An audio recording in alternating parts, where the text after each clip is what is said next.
FM in LA, and he podcasts The Scott Horton Show from his central hub, scotthorton.org. You can find his latest book, Enough Already, Time to End the War on Terrorism, on Amazon or on any of his sites, and you can also pick it up in the description down below. You can find all of our episodes on Spotify down in the description, and you can follow us on Facebook there as well. Thank you, and stay happy. So we actually had put out on the Facebook this week, hey, we've got Scott Horton coming on. Obviously, you need no introduction to our fans. They know you by heart by now. Okay. And a lot of people were asking, what do you think about the Uyghur prosecution that's going on in China, the re-education camps that are going on? What do you think America's role in that should be? Yeah. So America's role in it should be nothing. I think if you go back in history, you'll find that the Americans have made matters worse for the Uyghurs there. I actually just earlier today interviewed the great Gareth Porter, who is debunking kind of the worst propaganda from the West about this, claiming that there's this genocide going on, when what it really is they live in a totalitarian dictatorship, just like all Chinese people do. And they are subject to the nth degree of family planning and everything else. But according to Gareth's and Max Blumenthal, they have this article at the Gray Zone today, according to their debunking of the Hawks statistics, they're not really being singled out. If anything, the majority Han Chinese were being singled out with the one-child policy, and the Uyghurs had an exception. They were allowed to have 2 if they lived in the city and 3 if they lived in the countryside. Now, the restrictions on the Han are being loosened a little, and the restrictions on the Uyghurs are being tightened a little, sort of back into parity. Obviously, you can tell nothing I'm saying and nothing that Gareth and Max wrote about this has anything to do with justifying any of this or rationalizing it away or making excuses for it. Just the point any more than when we explained the motive of those who attacked us on September 11th or anything else. It's just a matter of context that if living in a totalitarian dictatorship is genocide, then yeah, it's a genocide. But if it's not, then it's really not.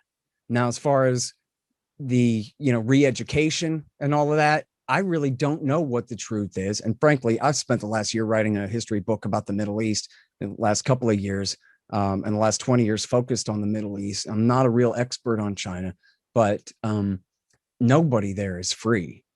The degree to which the Uyghurs are being persecuted more than the others, I don't really know, but I'm always very skeptical of official top-down moral panic campaigns against the official enemies of the United States national security state. You can point to any country in the world and say, boo-hoo, look at what a tyranny it is. We could have this conversation about North Korea. North Korea is absolute dictatorship. What are we supposed to do about that? Well, I'll tell you what we're supposed to do about that. We're supposed to kill them with kindness. We're supposed to drop all sanctions, open up free trade. I mean, what's more communist than sanctions? And what's more national socialist than our government acting like the communists in North Korea and preventing people from trading with each other? We ought to be pouring investment and culture in every way we can to win flies with honey, because what do we have to lose? And the answer is, if you look at the strategic devils here, and I know you asked me about China, I'm off on a tangent, but actually it goes back to China. If they're honest about this sometimes. Why do we even have this conflict in Korea? Couldn't we, really urge peace, sign a final peace deal from the Korean War, and urge a reconciliation between North and South, even a reunification between North and South? Yes, we could. But then why would the South need our troops if not to protect them from the North? And we want to have our troops there, not because of the North, but because of China. And so North Korea becomes an excuse to hem in China. And so we would rather keep that status quo than resolve a policy of nuclear brinksmanship and possible nuclear war on the Korean Peninsula, which could be resolved with just decent diplomacy, which is sending Dennis Rodman and his friends over there to say, all right, hard feelings canceled, and let's work this out. And it's because the American national security state is terrified, and they correctly identify the fact that they have blown America's, the empire's entire wad in the deserts of Iraq. And they follow George W. Bush and the neoconservatives into the Middle East quagmire after September 11th, and they've blown the very last, bit. Certainly that was the high point of American power and influence and wealth in the world relative to the rest of the planet. The end of Charles Krauthammer's so-called unipolar moment. And so now other powers are getting wealthy and rising up, not really, in a political sense, but just in an economic sense. They are becoming too powerful for America to push around. And so then in the nomenclature of the American empire, that's a threat. Cuba's a threat. North Korea's a threat. Iran is a threat. It's not because they're coming for us. That's not what a threat means. A threat means someone who dares to resist us, who dares to have the ability to resist us is a threat. And so China is a threat. The Americans convinced them to abandon communism for market economics, which is still is a fascist dictatorship more than a communist one. It's not anything like a free capitalist society, but at the same time, it's a wealthy and productive one because we helped it to become one. We made them our number one trading partners after Canada. And it's true that, look, they never took down the red flag the way they did in Russia. They still are a one-party dictatorship there. And their political values are, almost diametrically opposed to what we at least claim our political values are in this country most of the time. And yet it's their society, not ours. If you read the readout of the, what they say was the summary of Joe Biden's phone call with President Xi, he says, they talked about trade a little bit, and then I condemned him about Taiwan, and I condemned him about Hong Kong, and I condemned him about the Uyghurs, and I told him, you better change your behavior about this and that and the other thing. But the readout doesn't say that Xi accused Joe Biden of genocide in Iraq, in Libya, in Syria, in Yemen, or in Pakistan and Afghanistan, where combined our wars have killed probably 2 million people. I didn't see where Xi complained that, these Uyghurs that I'm oppressing, your CIA was using them as terrorists in the war in Syria just a couple of years ago. And now they pose a danger now that they're coming home. Just like the ISIS fighters and pro-Al-Qaeda fighters in Syria pose a danger wherever they return. I didn't see that in the readout of the Chinese taking it upon themselves to condemn America for all of our foreign policies. I don't know if maybe he didn't. I think he probably didn't even bother. But America condemns the Chinese with no regard to their own irony or hypocrisy whatsoever in regards to issues that are wholly within their sovereign borders, which again is not to justify whatever it is they're doing to the Uyghurs, pro or con or anything else. But it's just to say that this is that country's internal affairs. And what does it say about us that when our society is crumbling, all our government can do is point at some foreign power? And if you listen to the American right wing right now, they sound exactly like the Democrats talking about Russia circa 2.5 years ago. Oh my God, the foreign devil who's the cause of all the problems in the world. Give me a break, man. You ever notice that they never demonize the king of Saudi Arabia like that? When he's the worst tyrant on the planet.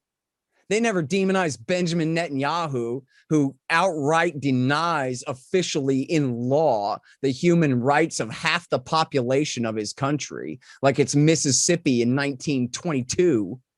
You don't hear him demonizing the worst dictators in the world because the worst dictators work for us. And they want to point your attention to China. You know what? It's just out of our jurisdiction. It's mass hypocrisy, and you said it. You said it succinctly, Scott.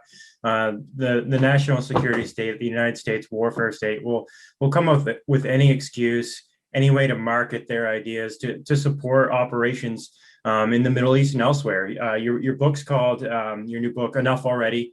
The subtitle, I believe, is Time to End the War on Terrorism.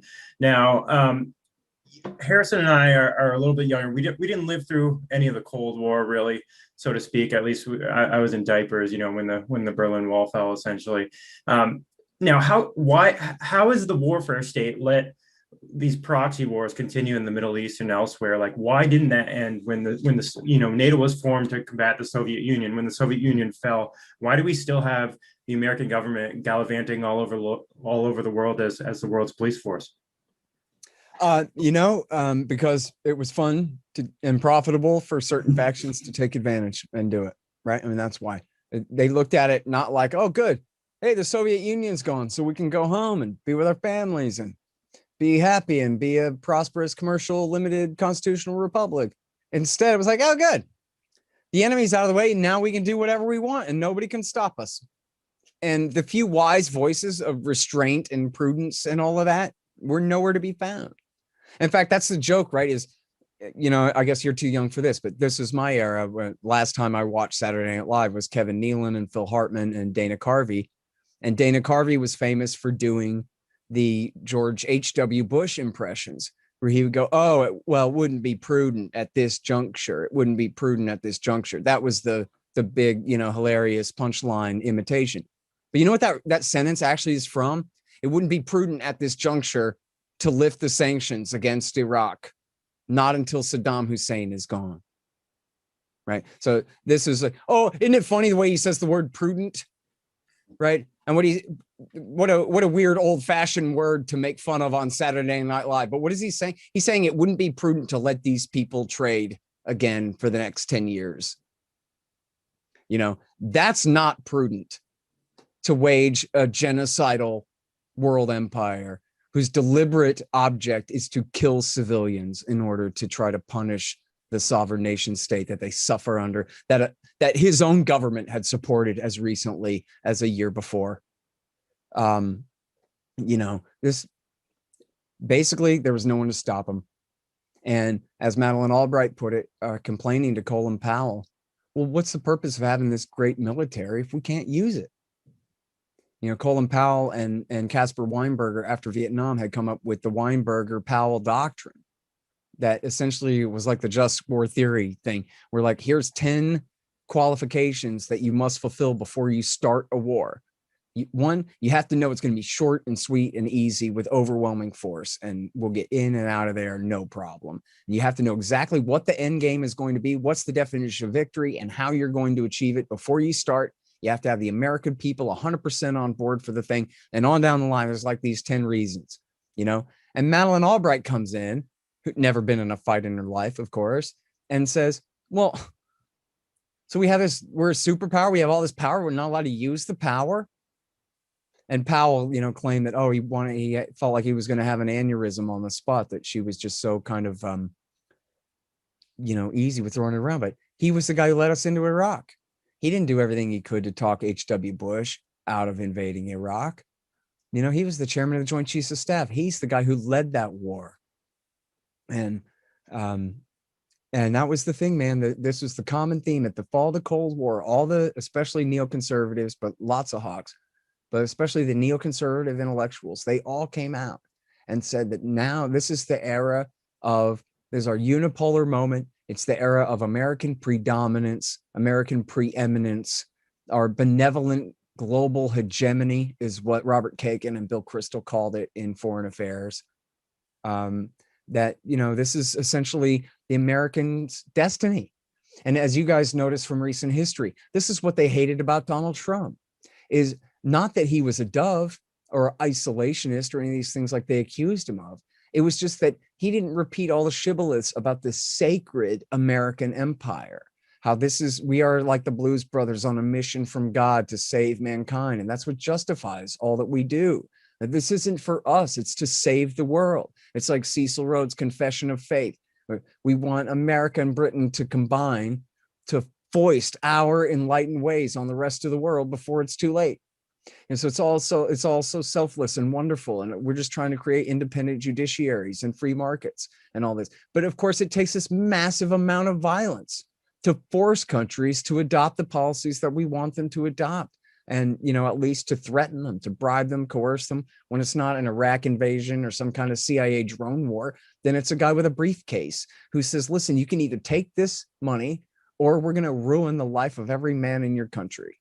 We're going to destroy your country with just a few sanctions, by shutting down a couple of your corporations access to financial capital, whatever it takes to gangsterize you, or you can just take your bribe. And in other words, just like the British Empire, the Americans fill the people in power, the ones implementing it, they fill their mouths with all this propaganda about how they're only doing it to help people. And then, they believe half of it while they rationalize the fact that they're getting away with bloody murder too.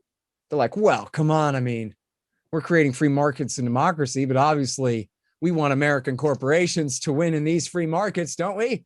Right. And so now all of a sudden it's not a free market at all, is it? Now it's just a corrupt, evil, fascist, imperialist system. That's all it is.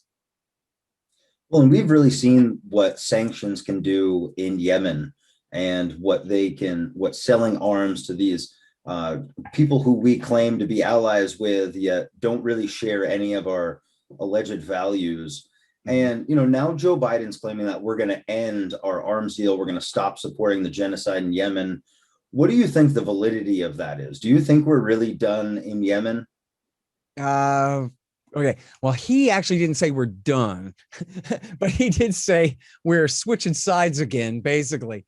I do believe that he is calling off support for the Saudi and UAE war against the Houthis, which is by far the worst part of the conflict.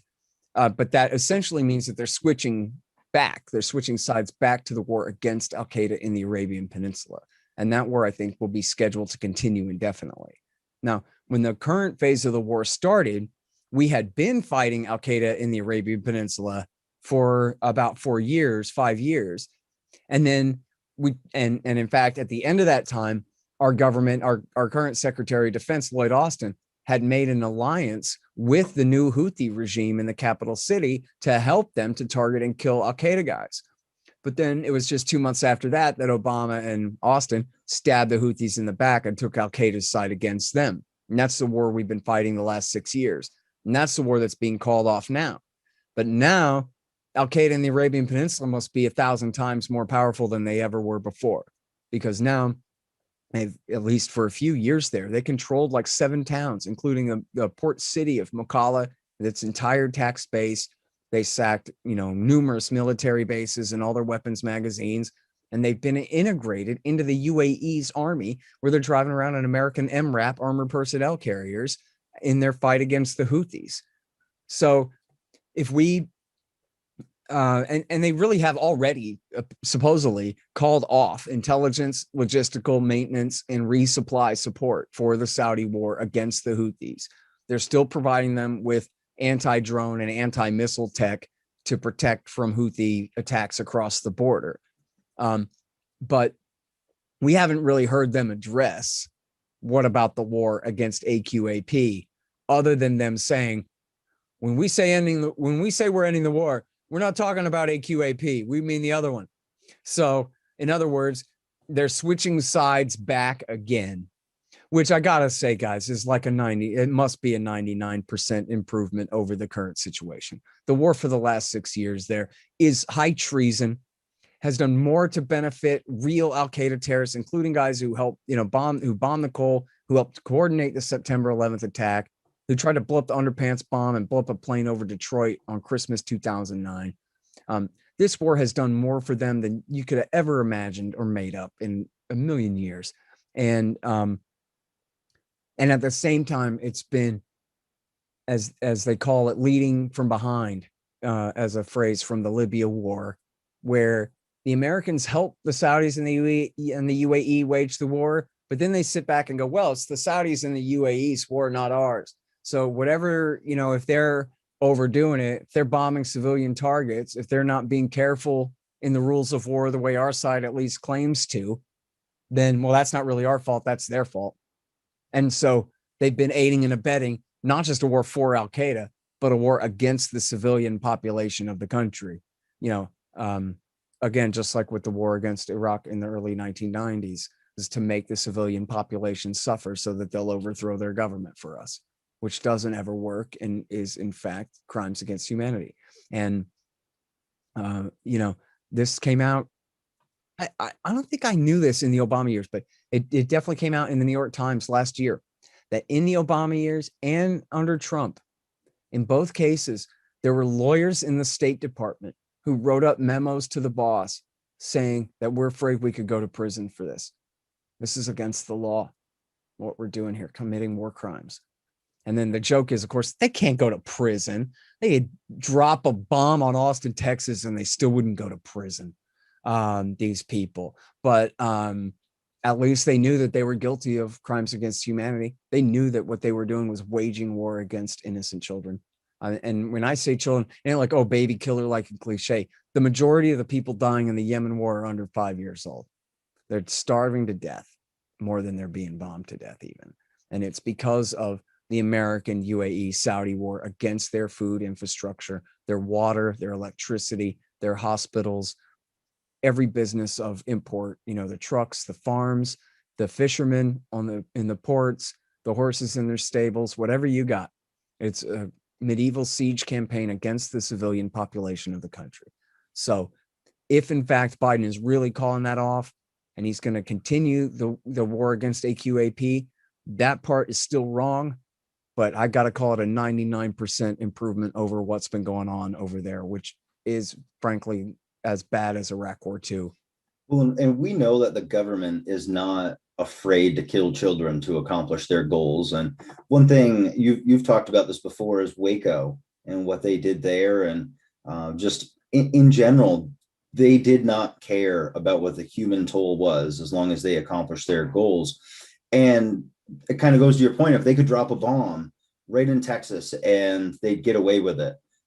From my understanding, no one went to jail over Waco. Of course not. So do you think that except innocent people? Yeah, the victims went to jail after they were acquitted, by the way. The jury found them not guilty and the judge put them in prison anyways, who went to prison in the Waco case. Listen, and you know what? Here's what they did to the Branch Davidians, right? Is they pretended that it was a foreign country. It's just this little piece of property northeast of Waco, Texas, out on the prairie there. And they just, over 6 weeks, they convinced the people of America and the people of Texas that these aren't Texans. These aren't people. This is the enemy, and they must be destroyed. And then what do? This will sound familiar. I know you guys were young, but you're not young enough to remember 2002. Well, this is the same thing that they said against the Branch Davidians 9 years before. Their leader is crazy, so we can't negotiate with him. He's got illegal weapons, and he's bad to his own people. So we got to go in there and save them. We're going to send the Delta Force in there to do it with fire and kill them all. It's the same language over and over, It's the exact same thing they did to Saddam Hussein. And people just bought it. And, I was 15 years old sacking groceries. It was, when you're allowed to start working at 15 kind of thing. And I was at the Albertson sacking groceries. And I'll never forget these women, they call them Karens now, the upper middle class white ladies, entitled white ladies, all of whom agreed that the Branch Davidians should be slaughtered, and the sooner the better. I say go in there and end it now. And that was what they all said. He said he was Jesus. Nail him to a tree. Which, by the way, who says he said he was Jesus? A cop on TV? So that's what's true? Come on, man. Yeah. That's like I heard somewhere that he said he was Jesus. You're going to kill a man because you heard somewhere that he said something? And David Koresh said a lot of things, but he didn't say he was Jesus. And if he did, that's not a reason to murder him either, anyway. But that was what they thought. Because that was the consensus on television, was we're the good guys, they're the bad guys. Let's exercise some violence. Let's cleanse ourselves of this, sickness. And then they did. They killed him. There's, 89 people were burnt to death, machine gunned and burnt to death there on the last day of the fire on April 19th. And for people who don't know about that, let me recommend real quickly 3 documentaries, and you can find them at the Libertarian Institute on the blog there. It's Waco, The Rules of Engagement, Waco, A New Revelation, and the FLIR Project. And the FLIR Project is the debunking of the government's debunking, where they proved with the forward-looking infrared footage that the Delta Force and the FBI hostage rescue team were getting out of the tanks and machine gunning the Branch Davidians to death as they were burning and trying to escape the back of the house there. And I have to say that FLIR footage is some of the most damning evidence that exists of what actually happens. Absolutely conclusive. There's nothing you Yeah. can say about it. They interviewed the guy that invented it, and he says, Yeah. this is the sickest thing I've ever seen in my life. Yeah. It's not a question about what's happening here. He verifies that no, it couldn't be some malfunction. That has to be gunfire. They compare it to other things like that. And is you one can of the see most, the figures yeah. get out of the tanks. You know what's going on there. Oh yeah. And over at the Libertarian Institute, you guys do a lot of good work. You publish a lot of good articles. You've really been advancing the cause of liberty and freedom for a long time. So what and Tyler and I, we've been starting our own PAC lately. We have that going, and we're trying to kind of follow in those same footsteps. So what was it that motivated you to start your institute? Well, more than any other thing, I was trying to get Will Grigg paid. William Norman Grigg was the most eloquent writer and speaker in our movement, and probably the most principled of all of us, and the most educated out of all of us too. I mean, he knew, I'm so mad at him for dying. He knew everything that ever happened. He knew everything that ever happened. Be like, there's a situation just like this in Hungary, in what we now call Hungary, in the year 722. You see, it went like this. It's just, what are you talking about? He knows everything. And he knew every English word that was ever coined, ever. And he could use them always. The rest of us couldn't keep up. He's just great. He's the best of us. And yet he's always broke. And his work, he's doing the police beat, man, defending the powerless and the innocent victims of police abuse and brutality. And I got sick of watching him do fundraisers. I got sick of doing my own fundraisers, like, oh, donate to my show. Sounds a little bit like begging, like maybe you should just get a job kind of thing. And Will Grigg was doing that. Here, our most brilliant mind is out there in the fields in Idaho picking potatoes. And I says, what we're going to do, and I don't know why it took me until 2016 to think of this. What we're going to do, Will, is we're going to call ourselves an institute. And then we won't look like bums raising money for the work that we should be doing and that people demand of us. And saying, oh, help out, donate to me sounds weak. Instead, we're going to make ourselves a nonprofit. And yes, we're going to have salaries. That's going to be understood as what people are donating to, in part, at least, so that we can have this institute, so we can do this work, so we don't have to go pick potatoes. That's it. And so then we said, well, of course, Sheldon Richman's got to be our third guy, because, at that time he had left the Future Freedom Foundation and was institutionally homeless. And then also Sheldon is known as a left libertarian. Not that he's a left deviationist from libertarianism, which is a different kind of left libertarian, which is a thing, but it's different. Sheldon is a plumb line libertarian. He just thinks libertarianism is on the left in the tradition of Rothbard's 1965 essay, Left and Right, The Prospects for Liberty, which I urge everyone to read. Mind-blowing stuff. But anyway, so Sheldon, he's known as the left side of libertarianism in a way there. I mean, he wrote a book about abolishing the IRS and government school and 4 guns. So in other words, that's plumb line libertarianism as we know it. Just he thinks it's the left. Anyway, whatever.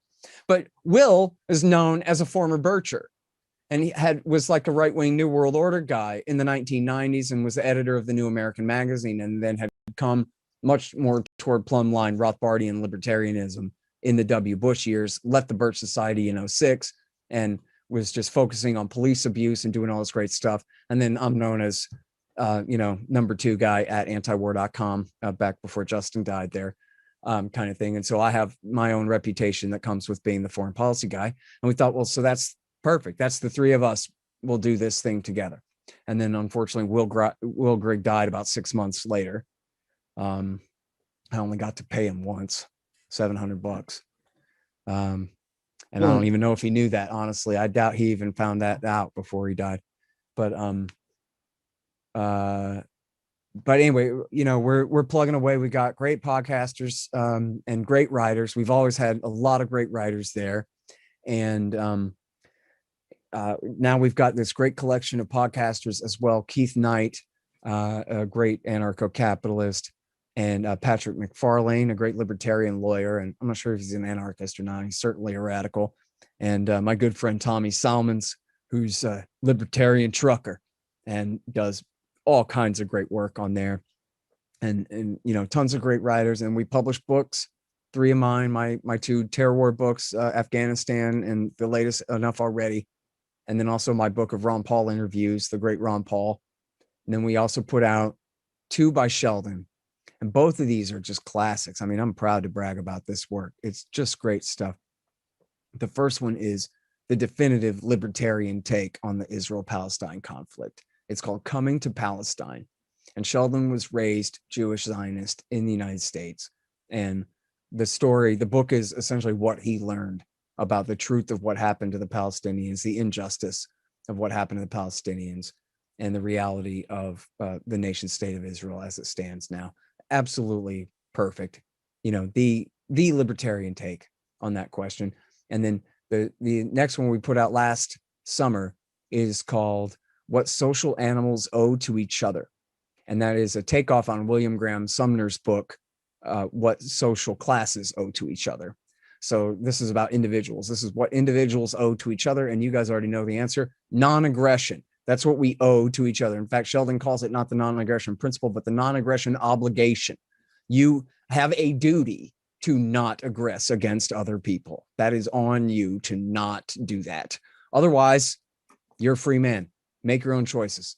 And then to follow is, one of the greatest collections of libertarian of Christopher Tapp.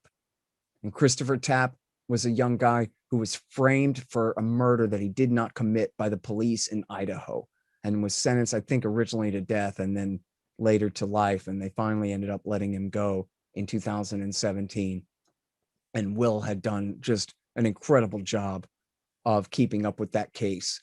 And in fact, his last article was about how the SOBs from whatever county it was, I forget, forced Tapp to plead guilty and admit that he did it to let him out, even though everybody in the room, the judge, the prosecutors, the cops, the bailiffs, and all the lawyers, and everybody in the room knew that he was innocent. The reason they were letting him go was because they knew he was innocent. They still made him get down and say that he was guilty before they'd let him leave. And then, so Will's last article was about that. And it came out right after that, that as soon as they let him go, a woman came forward and said, I only testified against him because the cops threatened to take my baby. And I had no choice to testify against him. And then they did the DNA test. And guess what? It turns out it was the serial rapist murderer that lived across the street from the victim who did it, and not this poor innocent guy that they framed. And these cops ought to all be buried under the prison that this guy's been buried in for the last 25 years. But anyway, and that'll be, I guess, probably our last posthumous book of Will Griggs, but heroic work on his part there on Tapp's behalf. And not only that, but well, I shouldn't say this because it'd be too soon, but we've got other great projects coming up this year in mind and for the future of the Libertarian Institute. And I talked a little bit about the mechanics, and the truth is I really just wanted to see Will Grigg and his family taken care of more than any other thing. But it's also true that, we talked a lot about this when we founded this thing, that should we even call it the Libertarian Institute? Should we call it something else? Should we be the agorist anything, or should we be the, something else? And we decided that we want to claim this name, and we want to claim this ideology and this movement, and show the very best of it, what we think is the most radical, most oppositionist, kind of exemplars of what libertarianism is supposed to be about, which is, premise 1, we're all born free. Premise 2, hey, that ain't fair, and you have to stop, based on premise 1. And so that's what we're here for. That's what we're fighting for. And by the way, it's our fund drive this week. So if you like it, especially all you new Bitcoin billionaires and GameStop billionaires out there, who's holding down laissez-faire anti-imperialism for you? Who's keeping Sheldon Richman fed? It's the Libertarian Institute. So I help support. Yeah, love to hear it. Lots of great content. Go support them over there. I'm not gonna lie, as a libertarian and as somebody who writes, it's always really cool for me to go and just check out the Libertarian Institute, because you guys put out the best of the best, like you said. You really are the standard setters. Say that, man. So that's really great. it's cool because I look at it and I go, I have so much further to go. But it's inspirational at the same time. Not only are you learning a lot, but as a fellow content creator, it's pretty cool. Great. And just to see what you've done with the Libertarian Institute, spreading this message out with antiwar.com. You have a lot of principled stuff going on, and you've really built a big audience with it. And you've got over 5,000 interviews that you've done. They're all up on YouTube, on your YouTube channel there. And are you surprised in some way that maybe the movement is as big as it is, or are you surprised it's not bigger, this anti-war movement? It's hard to say, man. A little both, I guess. I mean, I'm very realistic about partisanship and what a negative role that plays in determining people's beliefs and activities and emphasis. So if it's really good for the liberals in the Democratic Party to emphasize non-interventionism for their own gain, they will.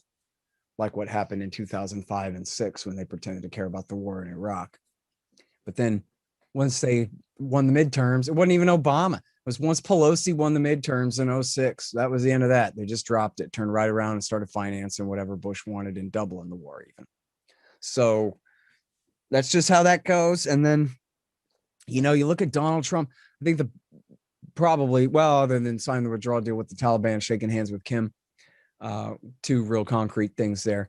The best thing that Trump did was denounce the wars to the Republican base and say, we don't believe in this stuff, do we, guys?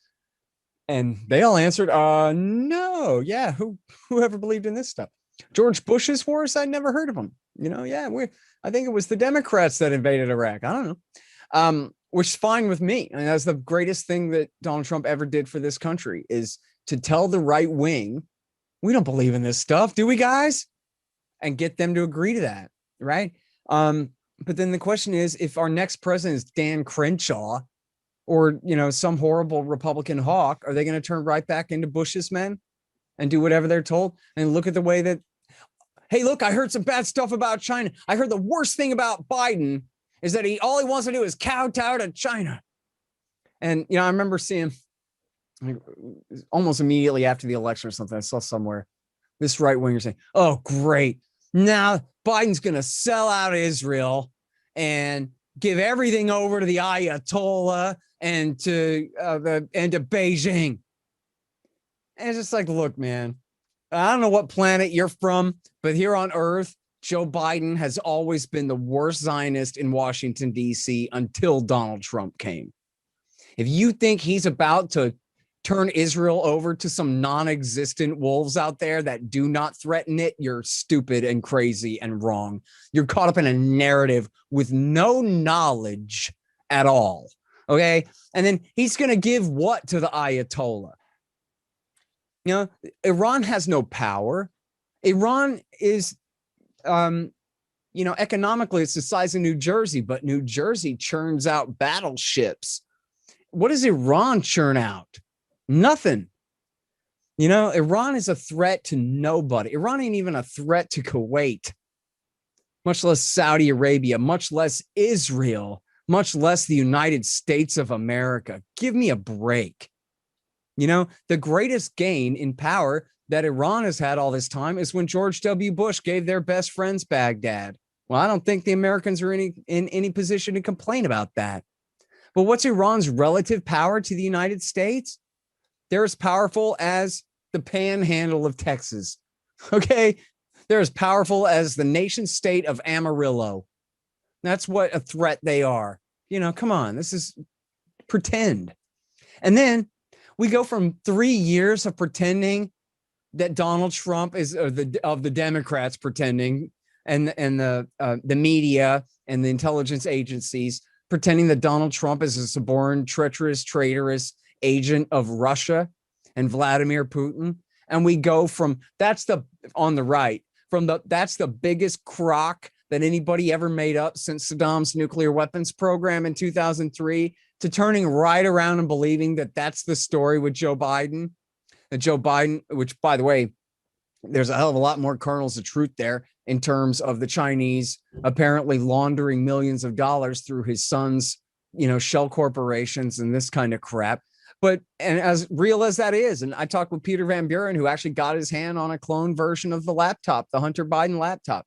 And he said, man, there's some real dirt on there in terms of millions of dollars being, laundered for these Chinese companies, which are close to the Chinese government, as all major Chinese companies are. That still doesn't mean that Biden is somehow their suborned, treacherous, traitorous servant. Don't be stupid. Joe Biden is the treacherous, traitorous servant of MasterCard and Visa. He's the senator from Delaware for 50 years. He represents corporate America, full stop, period. He's not a pro, and to whatever degree he favors China, that's because that's what American big business wants, is trade with China. That's also what I want, because I'm a libertarian. Trade with China. And the way I learned to appreciate why I already was a libertarian anyway, but why I liked the libertarians better than the right wingers, even though I liked a lot of the right wingers conspiracy stuff when I was younger and stuff like that, was the right wingers always demonized China. Now, I was perfectly happy to demonize Bill Clinton for licensing, in fact, hiring a Chinese agent to be in charge of licensing missile technology transfers to China in exchange for cash for his reelection campaign in 1996. That was bad. I never thought that made him a Chinese spy, a Chinese front, it was a compromise that he made, and a criminal one. But the rest of the right-wing narrative there, then, they kept elaborating the terrible rising Chinese threat. And that always sounded bogus to me. And when I started reading LouRockwell.com in the early 2000s, Lou's attitude was like, don't listen to those stupid right wingers about China. They don't know what they're talking about. Let me tell you about China. All right. And there's this great article. I think I mentioned this to Tom Woods the other day. I remember this, that Lou wrote, called From Death Camp to Civilization. And it was when it was a big scandal that there was some tainted toothpaste and there were some toys with some lead paint and a couple of things that were going on with China in like 2008, 2009, right around then, 2007, maybe, I don't know. And Rockwell is saying, shut your mouth about all that, man. We're talking about a place where the communists raised this country all the way to the ground. They took the oldest civilization in the world and reduced them to caveman status. And then the Americans helped convince them to adopt market economics and grow up and grow wealthy and trade with us, and for the betterment of their society and ours and the rest of mankind. And now we've got to listen to all these right wingers crying scared about that. It's the best thing that ever happened. The saving of the people of China from their government. When Mao died and Deng Xiaoping decided that actually accumulating capital isn't a sin after all.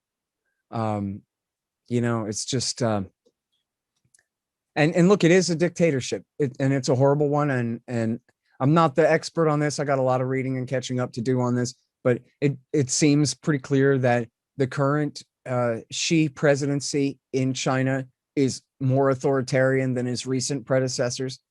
But I don't know why to believe that it's going to just keep getting worse and worse and worse like that. He might drop dead tomorrow, and we might have, a new dictator in there who's a bit less worse. But the reality is it's an empire in its own right. This massive Chinese nation state that was, its borders consolidated so long ago. And, we're going to have to deal with them on the basis of them being a sovereign nation, the same way that we expect them to treat us. And then, there are a lot of right wingers who say that, Milton Friedman and all these people said that if we help the Chinese get rich, they'll get freer too, because, property rights end up extending to all other, spheres of life. And rich people don't like taking a bunch of S from a bunch of cops, right? And so the more rich people you have, the more, or I guess the more limited the legitimate exercise of authority becomes, that people will only put up with so much when they have the ability to resist it. So it's just, as the people of China get richer and richer, they'll get more and more like us and it'll be fine. And then the right wingers now say, well, that failed because now they're richer and richer, but they're just as authoritarian as ever and maybe worse. And now all these kinds of things. But I think it's too soon to tell that that's really true. And then what's the opposite of that, right? full sanctions and blockade and end our trade relationship and try to bankrupt them and try to throw their country into chaos and hope that that makes the regime weaker instead of stronger. The same way that they tried to do with Saddam Hussein, the same way they tried to do with the Houthis. Although the Houthis plus bombing, it still didn't work. It seems to me like, and this ought to be clear now, whether we're talking about the Middle East or Asia or Europe or whatever it is, that Ron Paul was right all along, right? That your big question about why after the end of the Cold War did they embark on this empire? It's because they didn't listen to Ron Paul. That's why. They didn't listen to Pat Buchanan and Jude Wanniski, and for that matter, Gene Kirkpatrick and Russell Kirk and all these people who said that we should not do this. We should be prudent. We should be, as Gene Kirkpatrick said, a normal country in a normal time, husband our resources, preserve our sacred Bill of Rights. That's our government's mandate. It's protecting the freedom of the American people. And then if we do that, if we did that, if Ron Paul had won in 88 and overseen the end of the Cold War, and Harry Brown had won in 96, and we'd have this libertarian leadership all this time, there's no reason in the world to think we would have a conflict with Russia, China, Iran, or anybody else in the world right now. There's just nothing to fight about. It costs far more for Japan to attack Korea than they could ever gain by seizing Korea. Those days are over. There's nothing left to fight about. And if you look around the world, everybody else seems to think so, except the United States of America. Now, what's the way out of this, Scott? Like you said, there's been glimpses from some of our politicians saying the right things, but most of the guys who get elected are, just keep perpetuating this warfare state, perpetuating this war on terror. At least you had Donald Trump, saying some of the right things and trying to tone it back. At least we've got Joe Biden, not supporting the Saudi offensive in the Middle East. So we're at least like leaning in the right direction. But what's it going to take to end this warfare state that has such a grip on the rest of the world? Is it going to happen with the presidency? Is it going to happen with politicians finally learning the lesson, the media really? I don't know, man. I mean, honestly, I'm a pessimist about this. Ron Paul always said, they're not going to listen to me. What's going to happen is eventually the dollar's going to break, which is what he's warning about. This is one of the major symptoms of the fall of all empires, is they debase the currency in order to make the war seem free. But then you end up paying the piper sooner or later. And America could really fall hard if we have, what the Austrians call a crack up boom, where essentially all around the world, central banks give up on holding American dollars and no longer consider $100 bills as good as gold and try to all dump them at once. You could have the total destruction of the American currency. Now, that might not happen soon. It might. I don't know. Not my area of expertise, but it's something I think that, to really worry about. On the other hand, the American people agree with us. We got a super majority of Americans, better than 60%, say we shouldn't be fighting these wars, and they wish we hadn't fought them in the first place. And in fact, according to the Pew poll of 2018, the soldiers who fought in Iraq and Afghanistan oppose the wars and wish they never happened even more than the general population. So there you go. So what we need then is, and Harrison, as long as you're pointing at yourself there, I didn't know that about you, but I hope you know about bringourtroopshome.us, and I hope you join up with Dan McKnight and those guys. They're just great. And this is the most important thing. This is what we can do. This is what you guys can do. Okay. Is you get out there and you go, hey, you know how I'm a soldier, and that means that you have to listen to me? Well, here's what I have to say then. And then you say some anti-war stuff. And you just drive that point home. And, you're pretty small on my screen the way I have it set up in here right now. I can tell you're a big, tough guy. And I think that the narrative that, that Dan McKnight and Bring Our Troops Home and the rest of these groups like them, Concerned Veterans of America and Defense Priorities, or two more, kind of right-leaning veterans groups, they push this narrative that it's just apparent. I don't know if they ever say it like this, but it's just apparent that we didn't move left and we didn't get weak. And we're not now pacifists.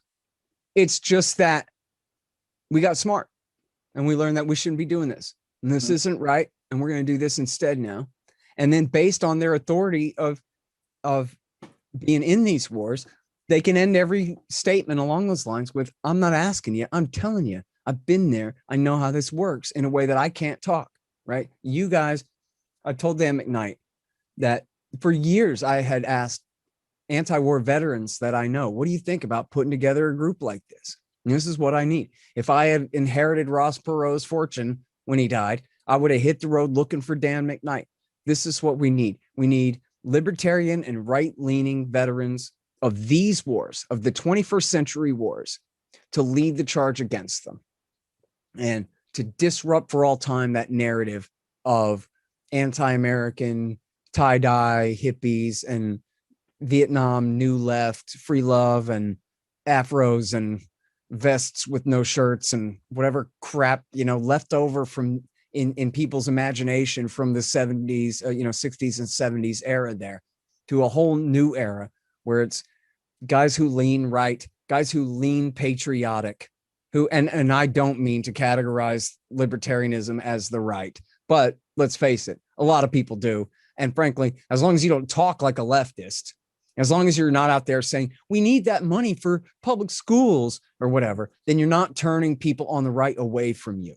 You talk like a conservative, talk like a capitalist, talk like a guy who's read the Constitution and knows what it means to take an oath to it, and then deal with the conservative right on that basis in a way where they can't disrespect you and they can't turn you away. And we're frankly, again, after Donald Trump came and said all these things, and after the poll numbers read the way they read, you can go ahead and announce, Harrison, I'm speaking for the rest of them. I say so. And they can't say shit, And so that's the answer to the question. Who's going to do anything about this? You are. Mm-hmm. That's who's going to lead this. That's who's going to make the difference. Because frankly, look at what we're up against. We're up against $1 trillion budget being passed out to all different special interests. Lockheed and Raytheon and Northrop Grumman and CACI and God knows who. Cashing all these checks, all the banks servicing all those transactions and all the debt and all this. And then the Israelis and the Saudis and all their billions and all their lobbying and all their everything. What do the American people compare to that? The American people compared to that are nothing. In Washington, D.C., our voice on what American Middle East policy should be pales in comparison to the pressure that Israel and Saudi Arabia and the arms manufacturers can bring to bear. So then what's the answer? What do we need? We need good leadership, because all we got is regular Joes. We got maybe a general or two, right? There are a couple of generals who sometimes say good things, retired ones, I mean. But pretty much our highest ranking, best guys are colonels and lieutenant colonels and a bunch of enlisted guys. We got a couple of majors and we got a bunch of enlisted guys. And then that's the narrative. Is you can't hide behind me anymore. Support the troops doesn't mean support the war. In fact, it means the opposite. Mm-hmm. And who says so? You say so. And who's in any position to argue with you about that? Nobody.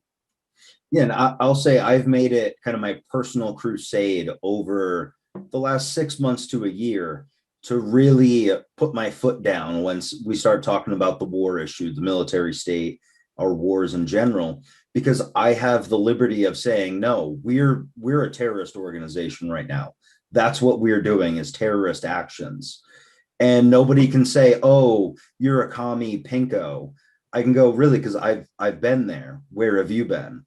And I think to really add on to what Scott was saying there, if you're a veteran, you need to be the one who's putting your foot down. Make those calls, reach out to people and say, this isn't right. Reach out to your old military friends and tell them we need to do something because this isn't right. And a lot of us joined up because we believed in the Constitution. And then we realized later on in life, oh, this isn't constitutional, these wars. And that's kind of the first step on the way down this path. Yep. And that was a big thing for me when I still remember in 1991 saying, well, I don't get it. They're going to, or 1990, I guess. I don't get it. They're going to have a war with a UN resolution. Like, this is one of the only things I know about the Constitution, other than the freedom of speech and the right to a fair trial and stuff, is that only Congress can declare war. I learned that in government school. Right. And now you're telling me that the UN can declare war for the Congress? That ain't sound right to me. That's probably the first time I ever got interested in the Constitution and all this stuff in the first place. Now that I think about it. Yeah. Well, hey, Scott, we want to be respectful of your time. We told your producer gentleman there that we had you for about an hour. So if you want to stick around, we certainly can, but I don't want to take up any more of your time than we allotted for. Let's do another 15 minutes. Is that all right? Yeah, that's perfect. That's perfect. Okay. Sure. Yeah, it really is. It's hard to fight this war state, and I appreciate everything you've done. You know, you've got, like I said, over 5,000 episodes going back to what year is it? 2003. Yeah. Yes.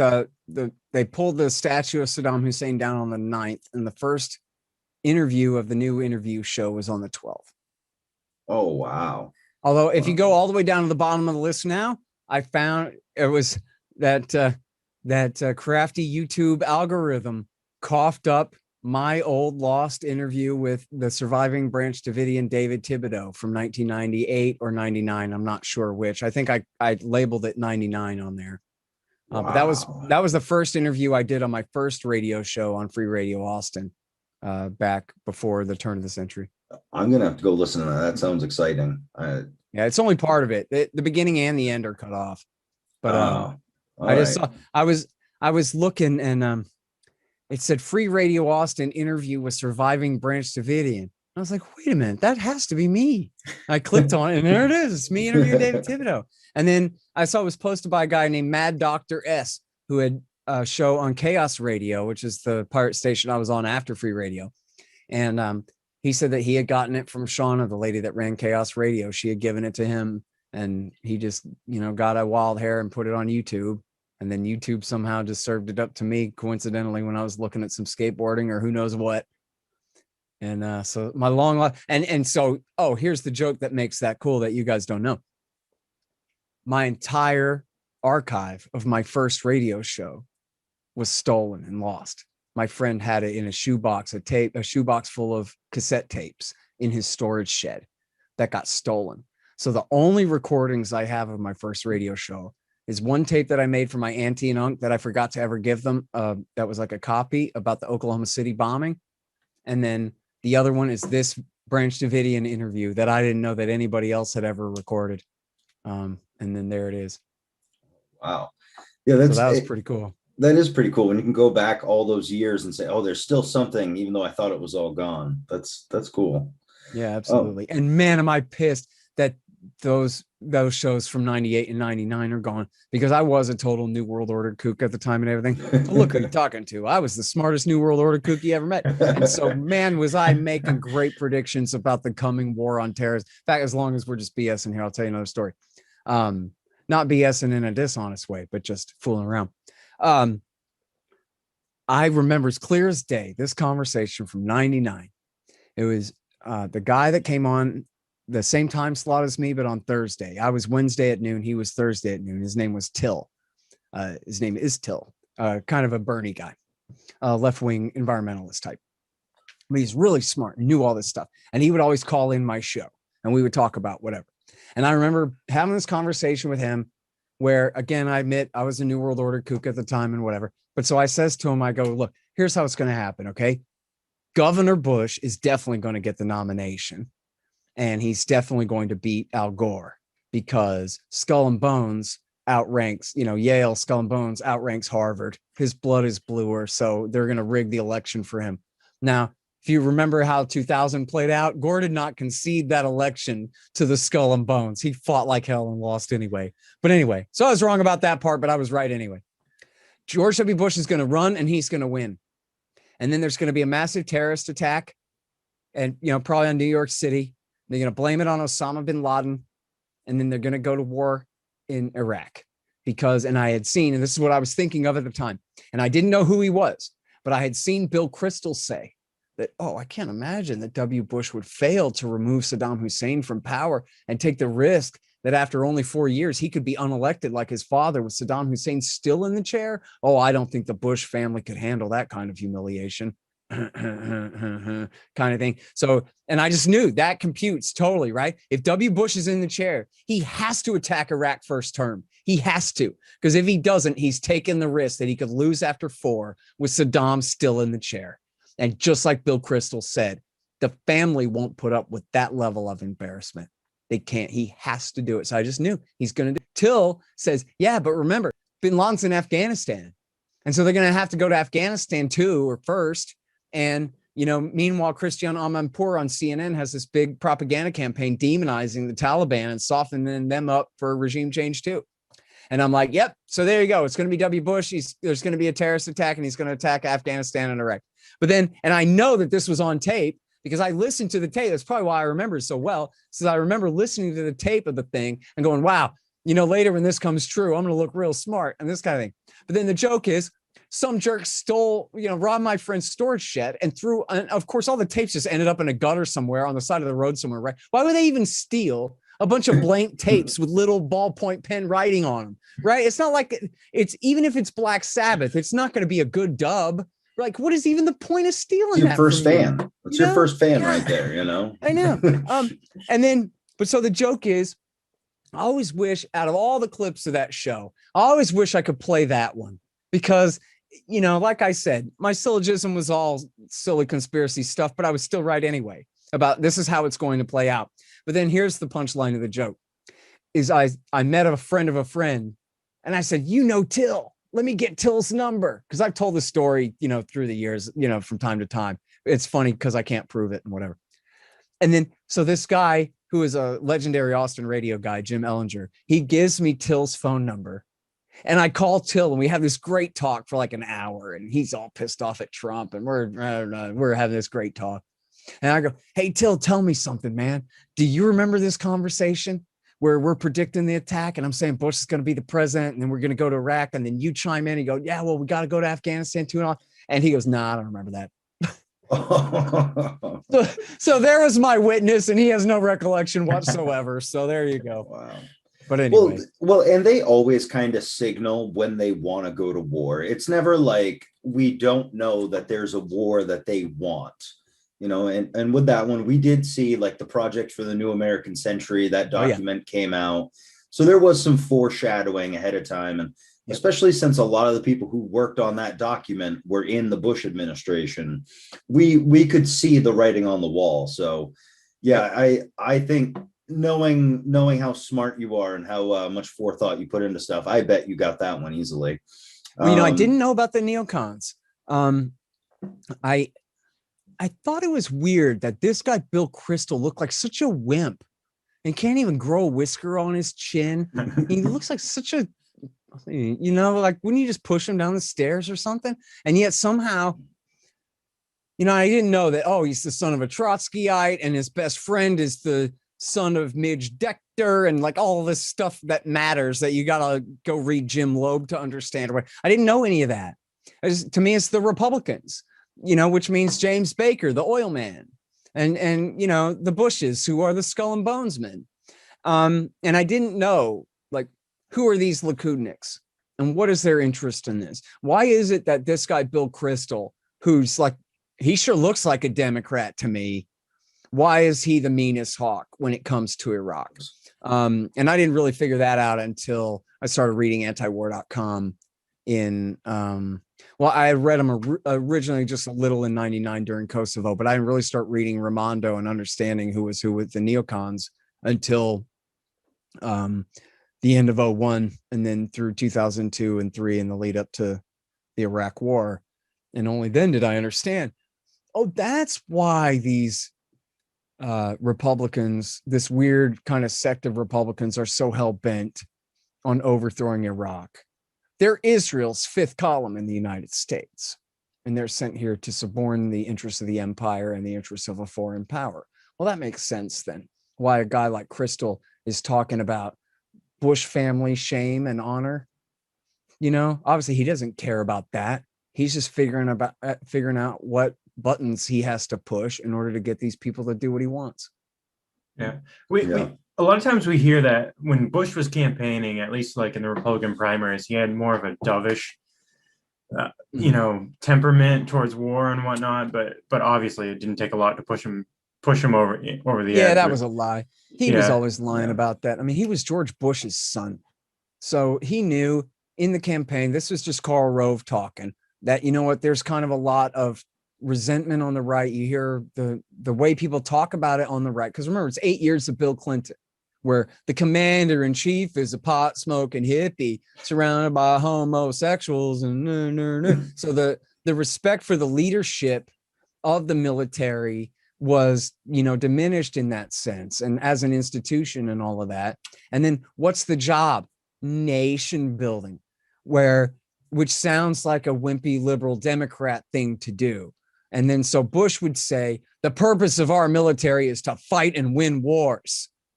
Yeah, that was what he meant, and he was exaggerating about the win part, but he meant it's to fight wars. It's not for going in and doing a coup in Haiti and trying to rebuild the nation state of Haiti into a functional democratic state or anything like that.